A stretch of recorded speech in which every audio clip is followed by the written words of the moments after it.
welcome to our podcast. You go to our podcast where you can learn and have meaningful conversation about art, culture, and identity. I'm your host for today, together with Miss Shelemiah Geromo, and today we'll explore a topic that connects our past, present, and future. So here we go. We'll talk about the Filipino art and society and how creativity shapes and reflects our nation. Filipino art is a powerful reflection of our identity, history, and values. From the ancient carvings of the manunggal jar to the intricate textiles of indigenous groups, creativity has always been embedded in the soul of our people. Even during colonizations, Filipino artists transformed their craft into a form of resistance. Through the commedia, sarsuela, and the powerful works of painters like Juan Luna, we use art not just for beauty, but to awaken national consciousness.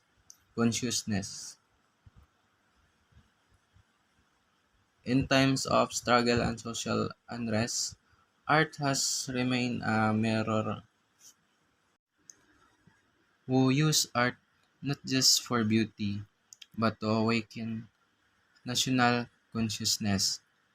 In times of struggle and social unrest, art has remained a mirror of the nation, giving voice to the silence through protest songs, graffiti, and poetry.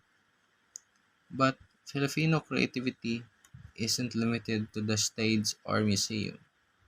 It lives in our daily lives, the vibrant jeepney designs, the patterns of the banig, and even in the collaborative spirit of bayanihan. As the world modernizes, our artists continue to innovate while preserving culture, using both traditional tools and digital platforms to tell our stories. Today, creativity shapes not only how we express ourselves, but how we build community and envisions the future.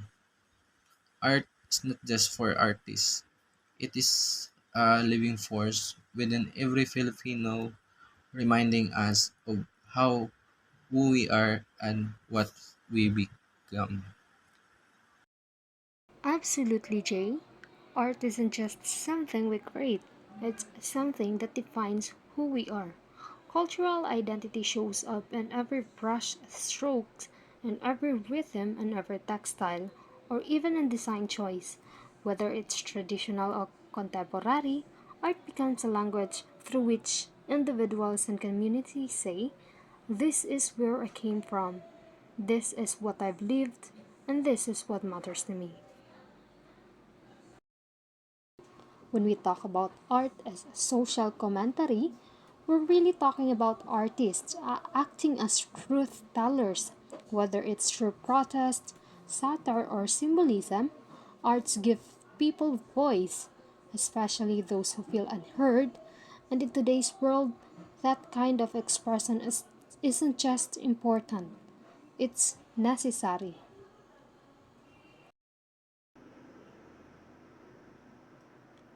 For me, art has completely changed how I see the world and honestly how I see myself. I used to think of art as something kind of distant, like something you study or hang on a wall, but over time I realized that art is everywhere. It's literally everywhere. And more importantly, it shapes the way I think, often without me even realizing it. There's something about seeing a story told through colors, through paintings, through music, through movement that forces you to feel first and then reflect. Art makes you slow down and it asks questions is instead of giving us the answers. And it changed how I approach everything, from understanding other people's experiences to unpacking my own identity. So, yeah, I'd say art didn't just shape my thinking, it unlocked it. It helped me move beyond surface judgment and really try to understand the deeper layer of people, culture, and even myself. And I think that's the most important things art can do.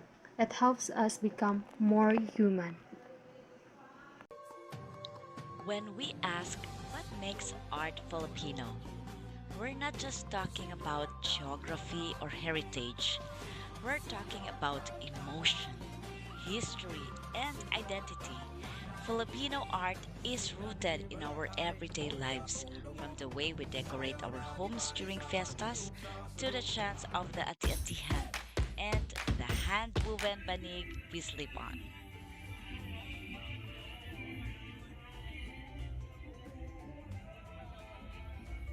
Filipino art comes in many forms: visual, musical, performance, written, even digital. From the ancient Alibata scripts carved into bamboo to the colorful jeepney paintings on the streets of Metro Manila, it can be as sacred as the retablos in old churches or as playful as comics in a sari-sari store. Traditional art connects us to our roots, like Kulintang music from Mindanao or Okir wood carvings that tell stories of ancestry and nature. These weren't just made for beauty, they were made with meaning, often passed on through generations without being written down. But Filipino art isn't stuck in the past, it's alive, evolving, and expressive of current realities. Today, we see digital illustrators on Instagram sharing modern Filipino mythology and young fashion designers incorporating banig and inabel into urban streetwear. Whether it's a TikTok dance trend inspired by tinikling or spoken word poetry that tackles utang na loob and generational trauma, Filipino art always finds a way to speak for us. It's local, but also global. Humble, yet deeply profound. In short, what makes art Filipino is how it tells our story boldly, beautifully, and truthfully. Inyo'y tumatanaw kami ng malaking utang na loob sapagkat dahil sa inyo'y natugtungan ang pangarap naming makatapos. Artists have historically played a crucial role in society, using their craft as a powerful tool to both reflect and challenge the world around them. This dual function allows art to be a mirror showing us ourselves and our societal construct, and a hammer attempting to break down existing norms and inspire change. Artists are attuned to the prevailing spirit of their time. Their work often encapsulates the collective consciousness, aspirations, and challenges of a society. For instance, Manuel Luna's vibrant canvases mirror the cultural richness and diversity of his society, documenting history and culture. Art serves as a visual record of civilizations, capturing traditions, beliefs, and daily life across different eras, from ancient cave paintings to Renaissance frescoes narrating biblical stories. Art preserves historical events and societal values. Mirroring social issues. Artists often act as societal mirrors, highlighting both the beauty and the flaws of the world. They can bring attention to issues that might otherwise go unnoticed, such as poverty, war, racism, and gender inequality.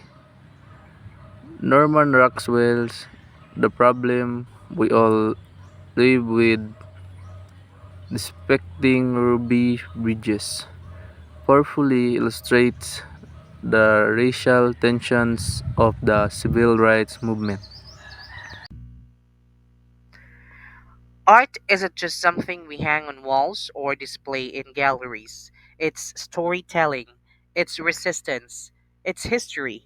And for many cultures, especially the Philippines, art is a mirror of identity, preserving what words can't always express. So, how exactly does Filipino art express values, traditions, and beliefs? Let's start with a powerful example. Juan Luna's Espolarium, one of the most iconic Filipino paintings created in 1884, shows dying gladiators being dragged across a Roman hall. But it's more than just Roman imagery. Luna used this scene to symbolically represent the suffering of Filipino under Spanish colonization. It was his way of saying, "We are not blind, we are not silent."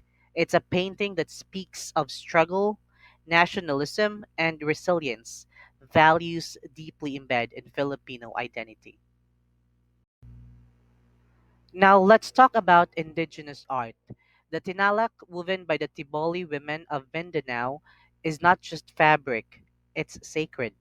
The intricate patterns are believed to be revealed to weavers through dreams. This connection to spirituality, ancestry, and respect for nature reflects Filipino animalistic traditions that predate colonization. Each design tells a story, reminding us that art and belief are inseparable. The Gigantes Festival in Angono, Rizal, massive paper mache figures paraded through town. Originally a form of protest against colonial landowners, these giants now celebrate local culture and satire. Through them, we see how humor and creativity become tools of expression and resistance. Even in contemporary forms like film, you'll see this. Take Kidlat Tahimik, known as the father of Philippine independent cinema, his films often critique Western influence and celebrate indigenous identity, blending surrealism with traditional narratives. His work asks, who tells our story, and in what language? And of course, we can't ignore jeepney art, brightly painted, loud, and expressive. More than just a public transport, these moving canvas represents Filipino ingenuity, colorful spirit, and a sense of everyday joy despite hardship. From classical to modern, sacred to everyday, Filipino art is a rich tapestry of identity. It tells us about bayanihan, the value of community. It reminds us of paggalang, respect for elders and tradition, and expresses faith, whether Christian, Muslim, or indigenous. And most of all, it shows us that culture is alive, always evolving, but deeply rooted. So the next time you see a painting, watch a film, or hear a folk song, ask yourself, what story is it telling? What identity is it preserving? Featured art refers to artwork that is especially highlighted or given prominence in an exhibit, publication, or online. It's chosen for its quality, relevance, or to showcase the artist. It's meant to stand out and attract attention. Let's talk about the legendary Leah Salonga, a world-renowned singer and actress. Leah made history as the first Asian woman to win a Tony Award for her role in Miss Saigon. She also lent her voice to Disney Princess Jasmine and Mulan, giving young Filipinos global icon who looked and sounded like them. Beyond performance, Leah advocates for education and the young empowerment, using her voice both literally and figuratively to inspire and changes. First up, we have Benedicto Cabrera, more popular known as Ben Cab, a national artist for visual arts. Ben Cab is known for his expressive paintings that capture the soul of the Filipino experience. His work often depicts the struggle of the common Filipino and indigenous people, especially through his iconic Sabel series, a symbol of isolation, the despair, but also strength. His museum in Baguio is a testament to his advocacy for preserving Cordillera culture and contemporary Filipino art. Lastly, in the realm of literature, we spotlight Luwalhati Bautista, one of the most powerful voices in the Filipino feminist literature. Her novels Dekada 70, Bata Bata Paano Ka Ginawa, and Gapo delve into issue of the martial law, gender, rules, and identity. Through her storytelling, Luwalhati not only mirrored society flaws, but encouraged generations to question, reflect, and rise. Personal reflection: the role of art in shaping my thinking and perception. As a student, my journey through studying art has deeply transformed the way I think and perceive the world around me. Before engaging seriously with art, I often saw it as just a form of decoration or entertainment. But through learning about different artistic styles, historical contexts, and creative processes, I've come to understand that art is much more than that. It's a powerful tool for communication, empathy, and critical thinking. Art has taught me to look beyond the surface, whether analyzing a painting, a piece of music, or a performance. I've learned to ask deeper questions. What is the artistic trying to say? What emotions are being expressed? What does this piece reveal about the time or culture it came from? This process has sharpened my analytical skills and opened my mind to multiple perspectives. Most importantly, art has helped me become more empathetic by exploring works from different cultures and time periods. I've developed a better understanding from experiences that are different from my own. It challenges my assumption and helps me see the complexity in people's stories and identities.